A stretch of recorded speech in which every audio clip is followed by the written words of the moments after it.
Tomorrow, Democrats could lose control over the United States Senate to the Republicans, and it could all come down to Pennsylvania. In Pennsylvania, Democrat Lieutenant Governor John Fetterman is running up against Republican Mehmet Oz. The dominating issues in the Pennsylvanian Senate election center around crime, abortion, and the economy. And while the race just 2 months ago was relatively comfortable for Democrats, Oz has been narrowing in on Fetterman's lead. And this was only exacerbated by Fetterman's poor debate performance last Tuesday. I do support fracking, and I support fracking, and I do support fracking. Whether Democrats' triumph tomorrow could come down to this district in Philadelphia, University City. Currently, the Senate is split 50-50 along party lines, with Vice President Kamala Harris acting as a tie-breaking vote. This means that if the Republicans gain even one seat in this election, the balance of power would shift. These midterm elections are a make-or-break race for both parties in achieving a majority. And if the Republicans take control of the Senate, it would mean an end to Biden's legislative agenda. If I'm still the majority leader of the Senate after next year, none of those things are going to pass the Senate.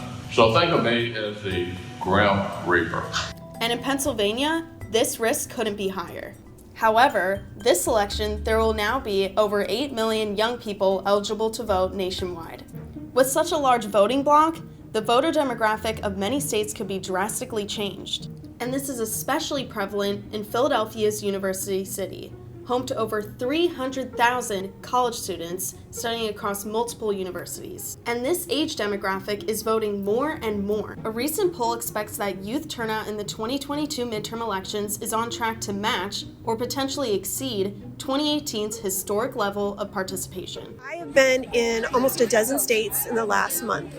And when I talk to candidates and lawmakers, often they say, I won by a handful of votes. I've heard as few as, 50. Individual voters hold a lot of power in the midterm elections, and young people are more energized than ever because of many social issues that directly affect both them and their communities. After the Parkland school shooting in 2018, gun violence prevention heavily influenced youth engagement in the elections, and 2 years later, there was immense youth voter turnout in seeking justice during the resurgence of the Black Lives Matter movement.